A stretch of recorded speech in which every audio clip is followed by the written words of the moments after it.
औरत के बारे में सब कुछ जानने की कोशिश मत करो, क्योंकि उसको पूरा जानने के बाद उसमें तुम्हारा इंटरेस्ट कम हो जाएगा। औरत को उतना ही समझो जितने की तुम्हें जरूरत है, और जितने से तुम दोनों का आकर्षण, तुम दोनों का इंटरेस्ट एक दूसरे में बना रहे। आपने वो शादीशुदा लोग देखे होंगे जो आपको कहते हैं कि शादी मत करना, शादी बहुत गंदी चीज है, क्योंकि उन्होंने खुद शादी की होती है। उनकी शादी को जब 4-5 साल, 7 साल, 8 साल गुजर चुके होते हैं, उसके बाद फिर वो अपने दोस्तों को, जो उनके भाई बहन होते हैं, उनसे छोटे होते हैं, या फिर कोई भी होता है, या फिर कोई भी दोस्त होता है, वो उसे अपने एक्सपीरियंस के हिसाब से बताते हैं कि शादी मत करना, शादी अच्छी चीज नहीं है। क्योंकि वो खुद शादी करके पछता रहे होते हैं, वो खुद औरत को समझ चुके होते हैं, या फिर वो समझने की कोशिश कर रहे होते हैं, लेकिन उनको वो समझ में नहीं आ रही होती। और इस ना समझ आने के कारण ही, इस ना समझ आने की वजह से ही वो आपको भी यही कहते हैं, यही सलाह देते हैं कि शादी मत करना। तो औरत को उतना ही समझो जितने की तुम्हें जरूरत है, जितने से तुम्हारा काम चले, जितने से तुम्हारी प्रॉब्लम का सलूशन हो जाए। किसी भी चीज को, सिर्फ औरत की बात नहीं है, किसी भी चीज को पूरा समझने की कोशिश मत करो, क्योंकि किसी भी चीज को जब तुम पूरी तरह समझ लेते हो तो उसमें तुम्हारा इंटरेस्ट कम हो जाता है। जैसे बहुत से लोग अपना कोई करियर चुनते हैं, अपने करने के लिए कोई काम चुनते हैं, या फिर वो कुछ बनना चाहते हैं, वो अपने लिए एक टारगेट चॉइस करते हैं। वो डॉक्टर बनना चाहते हैं, इंजीनियर बनना चाहते हैं, सिंगर बनना चाहते हैं, कोई कलाकार बनना चाहते हैं, डांसर बनना चाहते हैं, या फिर कुछ भी बनना चाहते हैं। जब वो अपने काम में एक्सपर्ट हो जाते हैं, जब वो अपने काम में मशहूर होने लगते हैं, जब उनको अपना काम समझ में आने लगता है, उसी वक्त उस काम में उनका इंटरेस्ट कम हो जाता है, खत्म होने लगता है, दिलचस्पी कम होने लगती है, और वो उस काम को छोड़कर किसी दूसरे काम के पीछे निकल जाते हैं। वो भूल जाते हैं कि जब वो अपनी मंजिल के सबसे करीब थे, तब वो अपनी मंजिल को छोड़कर जा रहे होते हैं।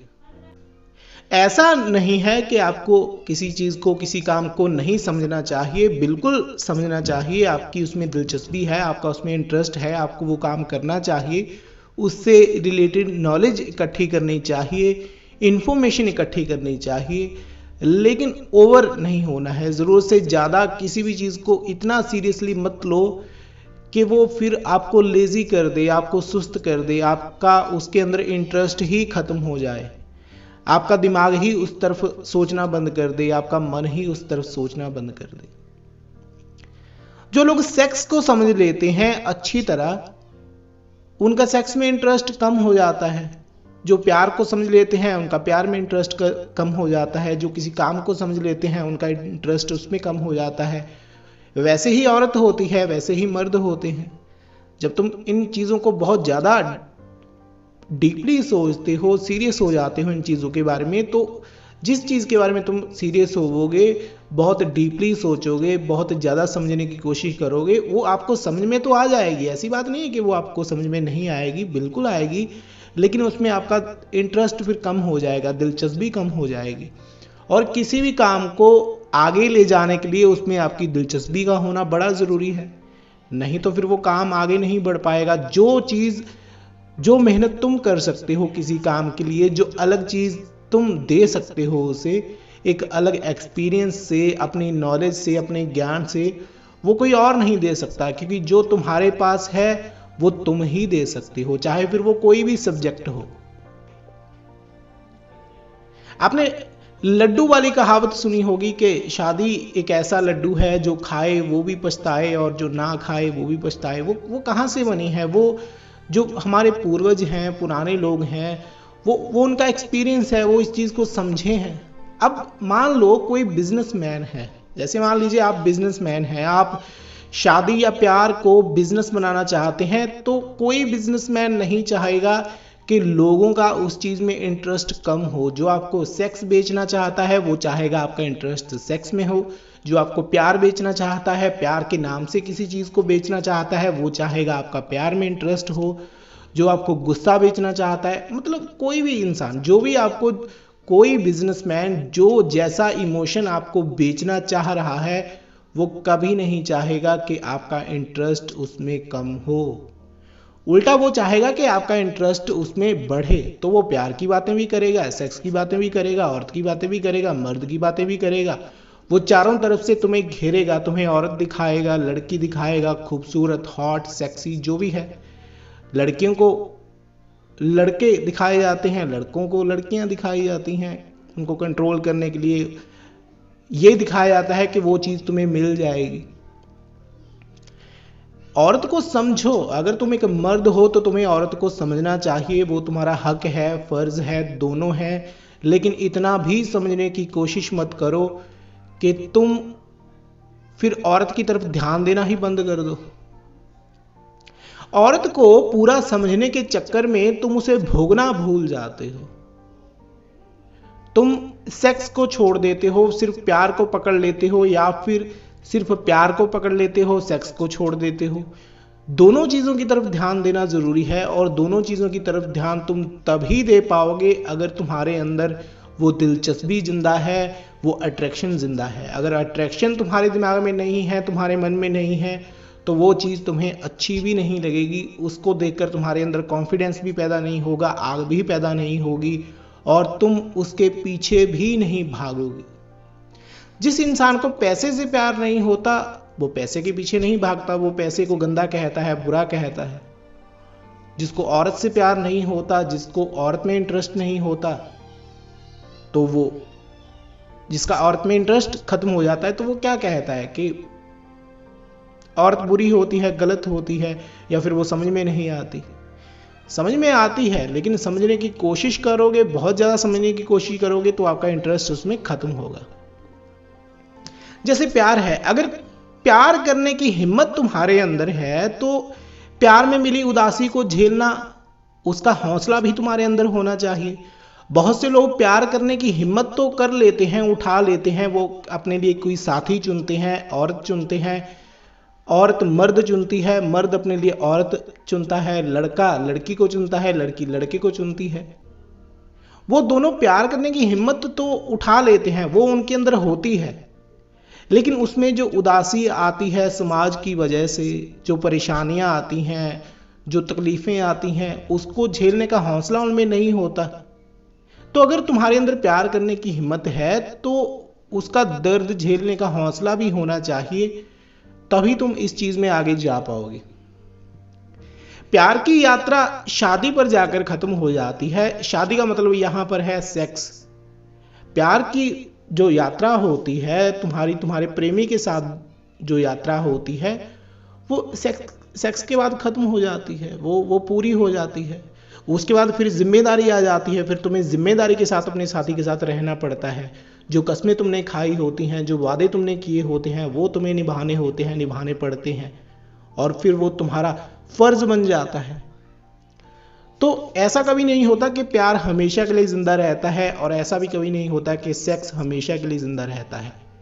दिमाग में काफ़ी चीज़ें काफ़ी टाइम तक चलती हैं, लेकिन फिजिकली वो चीज़ें ज़्यादा टाइम तक जिंदा नहीं रहती। प्यार एक ऐसी चीज़ है जिसे एक दिन ख़त्म होना है, और सेक्स भी एक ऐसी चीज़ है जिसकी दिलचस्पी एक दिन तुम्हारे अंदर से खत्म होनी है।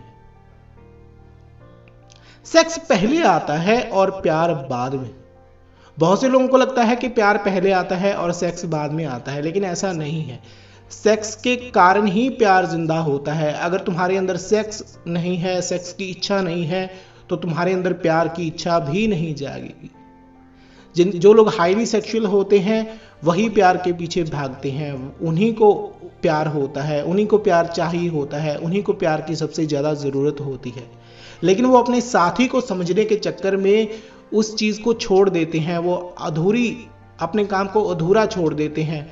औरत मर्द को समझना चाहती है, इसलिए दुखी होती है, और मर्द औरत को समझना चाहता है, इसीलिए दुखी होता है। बहुत ज़्यादा समझने के कारण वो दोनों शकी हो जाते हैं, उनको लगता है कि जैसा मैं जानता हूं औरत वैसे ही होती है, और औरत को लगता है कि जैसे मैं जानती हूं मर्द को, मर्द वैसा ही होता है। लेकिन इंसानी व्यवहार, जो ह्यूमन नेचर है, वो बड़ी तेजी से बदलता है। आपको किसी भी इंसान की कभी जल्दी जल्दी समझ में नहीं आ सकती कि वो क्या सोचता है, कैसे सोचता है, उसका इंटरेस्ट क्या हो सकता है, क्या है। उसका इंटरेस्ट बदलता रहता है, उसकी दिलचस्पियां बदलती रहती हैं, उसके शौक बदलते रहते हैं और बदलते रहने चाहिए। कुछ भी परमानेंट नहीं होता। ऐसा नहीं होता कि औरत को तुमने एक बार तुम उसे समझ लोगे तो हर कहीं वही चीज़ फिट होगी, वही रूल फॉलो तुम करोगे, वही रूल चलेंगे, वही ट्रिक्स चलेंगी, वही टिप्स चलेंगे। नहीं, जैसे इंसान का बिहेवियर बदलता रहता है उसकी उम्र के साथ साथ, वैसे उसके एक्सपीरियंस भी बदलते रहते हैं और वैसे टिप्स और ट्रिक्स भी बदलती रहती हैं, उसकी सलाह भी बदलती रहती है। तो सेक्स पहले आता है, प्यार बाद में आता है, और प्यार आता है सेक्स की वजह से। अगर तुम्हारे अंदर सेक्स नहीं है तो प्यार भी नहीं जागेगा। कोई इंसान उतना ही प्यार कर सकता है जितना उसके अंदर प्यार महसूस करने की हिम्मत हो, ताकत हो। अगर किसी के अंदर महसूस करने की ताकत कम है, इच्छा कम है, वो प्रकृति कम है, तो फिर वो इंसान उतना प्यार भी नहीं कर पाएगा और आपको समझ में भी वो नहीं आएगा और आपको भी वो नहीं समझ पाएगा। औरतें अक्सर ये शिकायत करती हैं कि उनको मर्द समझ में नहीं आता, या उनके पति की समझ नहीं आती कि उनका पति कैसा है, या फिर सब मर्द एक जैसे होते हैं, या फिर औरतें कहती हैं कि मर्द को रोमांस के बारे में कुछ पता ही नहीं है, प्यार के बारे में कुछ पता ही नहीं है कि प्यार क्या होता है। या तुम अपनी गर्लफ्रेंड से बात करते हो तो ज़्यादातर बातों पर लड़की कह रही होती है कि क्या मुझसे शादी करोगे। मतलब तुम अपने रिश्ते को एक, क्या तुमने उसके लिए एक पॉइंट सोचा है, एंडिंग पॉइंट, यहां पर से जाकर तुम्हारा प्यार कम होने लगेगा, खत्म होने लगेगा, और तुम बोल देते हो हाँ मैं तुमसे शादी करूंगा। एक बात हमेशा याद रखना, जब तुम प्यार कर रहे हो वो या फिर शादी करने जा रहे हो वो, पत्नी को प्रेमिका बनाओ। अगर तुम्हारी शादी हो चुकी है, तुम अपनी पत्नी को घर में ले आए हो, तुम एक औरत को, एक लड़की को ले आए हो, तो उसे ना चाहते हुए भी तुम्हें प्यार हो जाएगा और तुम्हें उससे प्यार करना पड़ेगा।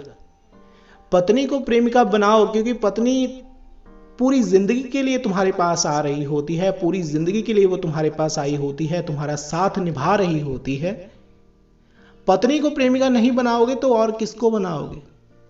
तो पत्नी से प्यार जरूरी है और पत्नी से प्यार हो भी जाता है, लेकिन जब तुम प्रेमिका को पत्नी बनाकर उसे घर में लेकर आने की कोशिश करते हो, प्रेमिका को पत्नी बनाने की कोशिश करते हो, तो तुम प्रेम की और औरत की, अपनी प्रेमिका की, दोनों की बेइज्जती करते हो। प्रेमिका को कभी पत्नी बनाने की कोशिश मत करो, पत्नी बनाने की मत सोचो। अब इसका मतलब क्या है कि प्रेमिका को कभी पत्नी नहीं बनाना चाहिए? इसका मतलब है कि प्रेमिका के साथ कभी भी ऐसे पेश मत आओ जैसे तुम उसके पति हो, वो जैसे तुम्हारा उसके ऊपर पूरा अधिकार है। उसे अपनी मर्जी से चलाने की कोशिश मत करो, उसे आज़ाद करो, क्योंकि प्यार का काम ही होता है आज़ाद करना, और हर इंसान आज़ाद होना चाहता है, ये उसका हक है। औरत भी आज़ाद होना चाहती है, वो भी बिना किसी हुक्म के, बिना किसी ऑर्डर के चलना चाहती है। बेशक वो फॉलोवर है, बेशक वो मर्द की बात मानती है, सुनती है, उसे प्यार भी करती है, उसे प्यार देती भी है, लेकिन हर इंसान के अंदर आज़ाद होने की एक इच्छा होती है, एक जिद होती है, उसे वो जिद पूरी करने दो, वो उसका हक है। वैसे ही मर्द आज़ाद होता है, मर्द आज़ाद होता है, इसीलिए वो सेक्स के पीछे भागता है। औरत खुद को थोड़ा गुलाम समझती है, उसे गुलाम बना दिया गया है, इसीलिए वो प्यार के पीछे भागती है। औरत प्यार का सहारा लेकर सेक्स मांगती है और मर्द सेक्स का सहारा लेकर प्यार के पीछे भागता है। तो पत्नी को प्रेमिका बनाओ, उसमें कोई प्रॉब्लम नहीं है, लेकिन प्रेमिका को पत्नी बनाकर उसकी बेइज्जती मत करो।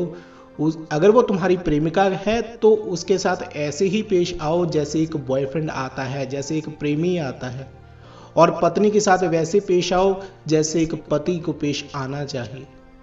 तो पत्नी को प्रेमिका बनाओ, लेकिन प्रेमिका को पत्नी बनाकर उसकी बेइज्जती मत करो। और जो सबसे खास पॉइंट है वो यही है कि औरत के बारे में सब कुछ जानने की कोशिश मत करो, उसे उतना ही जानो, धीरे धीरे जानो समझो जितने की तुम्हें ज़रूरत है, ताकि तुम दोनों का इंटरेस्ट एक दूसरे में बना रहे, तुम दोनों की दिलचस्पी एक दूसरे में बनी रहे।